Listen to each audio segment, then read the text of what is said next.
Hello friends. ఈరోజు Nifty మళ్ళీ crash continue అయిపోయింది నిన్నటి నుంచి. ప్రీవియస్ 3, 4 డేస్ నుంచి క్రాష్ అవుతూనే ఉంది. 26,300 దగ్గర నుంచి ఇప్పుడు నియర్లీ 1000 పాయింట్స్ క్రాష్ అయింది. సో, లాస్ట్ ట్రేడింగ్ డేస్‌లో. అండ్ 25,600 దగ్గర ఓపెన్ అయింది ఈరోజు మార్కెట్. నియర్లీ 600 అక్కడి నుంచి రియాక్షన్ తీసుకొని మళ్ళీ క్రాష్ అయ్యి 500 కూడా బ్రేక్ డౌన్ ఇచ్చేసి, కానీ 500 దగ్గర 2 టైమ్స్ టెస్ట్ చేసింది. సో, మాక్సిమం ట్రాప్ చేసుంటారు ఇక్కడ కాల్ బయర్స్ గానీ అండ్ పుట్ సెల్లర్స్ గానీ. సో, ఇక్కడ ట్రాప్ చేసిన మార్కెట్ మళ్ళీ క్రాష్ అయింది 25,400 వరకు.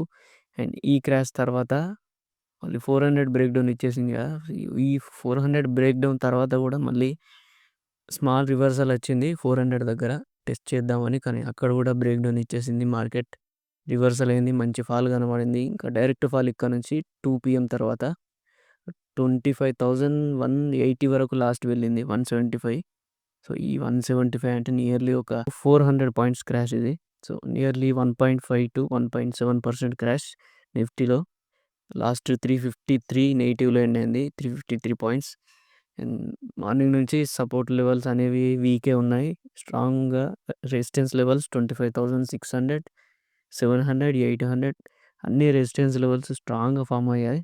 వీక్ సపోర్ట్ లెవెల్స్ వల్ల మార్కెట్ ఇంకా డ్రాగ్ చేసింది. అండ్ చాలా ఎక్స్‌ట్రీమ్ ఫియర్‌కి ఇంకా అదే కంటిన్యూ అవుతూనే ఉంది. ఇంకా గ్లోబల్ ప్రెషర్ ఎక్కువైపోయింది ఈరోజు కూడా. మార్కెట్ గ్లోబల్‌గా అన్ని సెక్టార్స్‌లో క్రాష్ అయ్యాయి. గ్లోబల్ మార్కెట్స్, గ్లోబల్ స్టాక్స్ గానీ, క్రిప్టోస్ గానీ అన్నీ క్రాష్ అయ్యాయి. నెక్స్ట్ మేజర్ థింగ్ ఏదైనా నెగెటివ్ ఆర్ పాజిటివ్ న్యూస్ గనుక ఉంటే మార్కెట్ రివర్సల్ ఆర్ మళ్ళీ గ్యాప్ డౌన్‌తో మళ్ళీ క్రాష్ అయ్యే ఛాన్స్ ఉంటది. ఒకవేళ నార్మల్ ఏదైనా పెండింగ్ న్యూస్‌లో పాజిటివ్ న్యూస్ ఏమైనా ఉంటే సో, నిఫ్టీ స్లోగా మళ్ళీ రివర్సల్‌కి ప్లాన్ చేస్తది. 1 డే సైడ్‌వేస్ అయినా తీసుకొని నెక్స్ట్ 2 డేస్ నుంచి అయినా రివర్సల్ తీసుకోవాలి ఖచ్చితంగా. ఇప్పుడు ఇదే క్రాష్ కంటిన్యూ అవుతే 25,000 లాస్ట్ ఎక్స్‌పెక్ట్ చేయొచ్చు మనం. 25,000 కూడా కీ లెవెల్ బ్రేక్ డౌన్ తీసుకుంటే ఇంకా మేజర్ షాక్ మార్కెట్ ఇంకా క్రాష్ అయ్యే ఛాన్స్ ఉంటది. ఇప్పుడే సపోర్ట్ లెవెల్ దగ్గర వెయిట్ చేసింది. మనం అనుకున్నాం 300 లెవెల్ బ్రేక్ డౌన్ తీసుకున్నాక మార్కెట్ మాక్సిమం 25,000 వరకు ఎండ్ అయ్యే ఛాన్స్ ఉంటదని. కానీ 1 డే లోపు ఇది జరగని పని. ఎందుకంటే టైం కూడా అయిపోతుంది కాబట్టి. టైం కూడా అయిపోయింది. మార్కెట్ లాస్ట్ మూమెంట్‌లో కూడా అంత డ్రాగ్ చేయలేక 200 అబోవ్‌నే వెయిట్ చేసింది. అండ్ ఇక్కడ సపోర్ట్ లెవెల్ స్ట్రాంగ్‌గా ఉంది.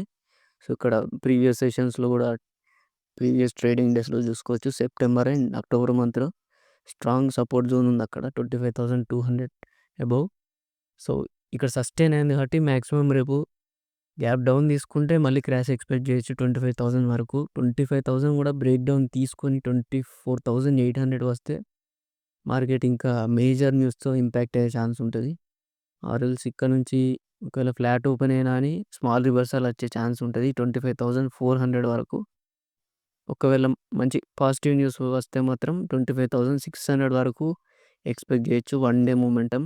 ఎందుకంటే ఇంత పానిక్ క్రాష్ అయింది కాబట్టి. లాస్ట్ ఫాల్‌లో 263 పాయింట్స్ నెగెటివ్‌లో ఎండ్ అయింది. ప్రీవియస్ సెషన్స్‌లో కూడా నియర్లీ 200 పాయింట్స్ వరకు నెగెటివ్ ఉంది. కానీ ఈరోజు డైరెక్ట్ 300-400 పాయింట్స్ మార్కెట్ ఫాల్ జరిగింది కాబట్టి కొంచెం ఫియర్ అనేది ఎక్స్‌ట్రీమ్ ఉంటది. సో, ఈ ఫియర్‌లో గ్రీడీనెస్ అనేది స్టార్ట్ అవుతది. So, most of the people and investors కూడా ఒక కీ లెవెల్స్‌లో బై చేస్తుంటారు. మోస్ట్ ఆఫ్ ద టైమ్ ఇక్కడ రివర్సల్ ఎక్స్‌పెక్ట్ చేయొచ్చు మనం. అండ్ చూద్దాం ఒకవేళ ఫ్లాట్‌గా ఓపెన్ అయినా, గ్యాప్ అప్‌లో ఓపెన్ అయినా అని మంచి రివర్సల్ కనబడతది. నెక్స్ట్ కమింగ్ డేస్‌లో కూడా గ్యాప్ డౌన్ తీసుకొని 25,000 వరకు వచ్చే ఛాన్స్ ఉందా గానీ ఇంకా క్రాష్ అయ్యే ఛాన్స్ ఉంటది. ఒకవేళ రేపు నెగెటివ్‌లోనే మళ్ళీ మార్కెట్ ఎండ్ అయిపోతే. And that's it guys. And subscribe to option it's Telugu.